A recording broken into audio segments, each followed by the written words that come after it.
আসসালামু আলাইকুম, কেমন আছেন সবাই? আশা করছি সবাই খুব ভালো আছেন। সকাল সকাল নতুন আরেকটি ব্লগ নিয়ে আসলাম। তো সকালবেলায় কাজের আপার রুটি বানানো দেখে এই দুষ্টু বাচ্চাটারও রুটি বানাতে ইচ্ছা করেছে, তবে তার রুটিটা খুব অদ্ভুত হয়েছে। এই ফাঁকে কাঠটা দিয়ে ডেকোরেশন করেছিল, বাট কাঠটাও পড়ে গিয়েছে। আর এইদিকে হচ্ছে কালিজিরা, গোলমরিচ, হলুদ দিয়ে কি বিদঘুটে কি যেন বানিয়েছে, বলতে পারি না। আমাকে টেস্ট করার জন্য বলেছে, তো আমি বলেছি মাপও চাই দোয়াও চাই, ভাই আমাকে তুমি মাফ করো। এরপরে নাস্তা টাস্তা খাইয়ে দিয়ে তাকে বললাম যে একটু ডাব খাও, কিন্তু সে খুবই আমার উপরে বিরক্ত হয়েছে। বিরক্ত হওয়ার পরে তারপরেও খেতে বসেছে।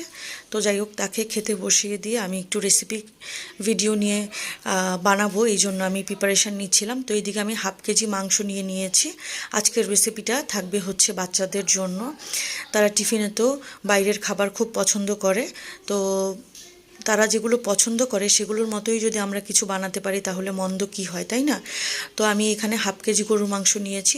স্লাইসগুলো কিন্তু খুব বেশি মোটা হবে না, একদমই পাতলা হবে। তো আপনারা চাইলে কিন্তু থেতলে নিতে পারেন হ্যামার দিয়ে, বা হচ্ছে পাটাপুতা একটু থেতলে নিলেও কোনো সমস্যা নেই। তো আমি হচ্ছে একদমই পাতলা করে নিয়েছি। আর যেহেতু একদিন মেরিনেট করে রাখবো ফ্রিজে, এই কারণে হচ্ছে আমি আর থেতলাইনি। তো এরপরে আমি এই মাংসগুলোর মধ্যে মরিচ গুঁড়ো দিয়ে দিলাম হাফ চামচ পরিমাণ, ধনিয়া গুঁড়ো হাফ চামচ, আর হচ্ছে জিরা গুঁড়ো দিয়ে দিলাম হাফ চামচ পরিমাণে। খুব বেশি মশলা আমি ইউজ করব না, একদম গায়ে গায়ে যাতে লেগে যায় সেইভাবেই আমি মশলা দিব। এরপরে লবণ দিয়ে দিলাম স্বাদ মতো, গোলমরিচ গুঁড়ো দিয়ে দিলাম, আর দিয়ে দিলাম সরিষার তেল। তো গুঁড়া মশলা দেওয়ার পরে এখন দিব বাটা মশলাগুলো। আদা, রসুন, পেঁয়াজ আমি হাফ চামচ করে দিলাম, যেহেতু আমি গায়ে গায়ে মশলা রাখবো, বেশি দিব না এই কারণে।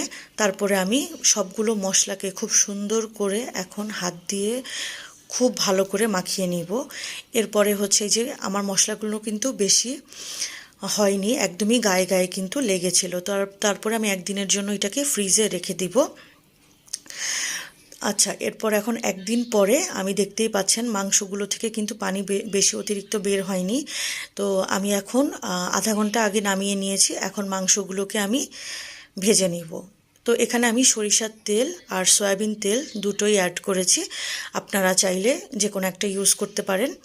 তো আমি ফ্রাই প্যানটাকে খুব ভালো মতো করে গরম করে নিলাম। আমার কাছে সরিষার তেলটা দিলে মনে হয় যে এরকম হচ্ছে কাবাবগুলোতে তখন একটা স্ট্রং ফ্লেভার আসে সরিষার তেলের, মানে গন্ধটা খুব ঝাঁঝালো হয়, খেতে কিন্তু বেশি ভালো লাগে। তো মাংসগুলো আমি সব দিয়ে দিয়েছি, এখন একটু পানিও বের হয়েছে। তো পানি বের হলে কোনো সমস্যা নেই, মাংসগুলো সেদ্ধ হতে সুবিধা হবে, আর একটা জুসি জুসি টেক্সচার আসবে, খেতে কিন্তু তখন বেশি ভালো লাগবে। তো এই টাইপের মাংস ভাজা কিন্তু সাবাহাতের খুব পছন্দ, আমি আশা করছি সব বাচ্চাদেরও ভালো লাগবে।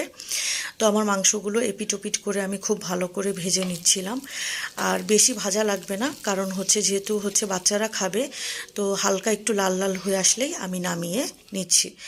হয়ে গেছে আমার আজকের হচ্ছে মাংসের কাবাব। তো আপনারা চাইলে বাচ্চাদের টিফিনে দিতে পারেন। তো আজকের ভিডিও এই পর্যন্ত, সবাই ভালো থাকবেন, আল্লাহ হাফেজ।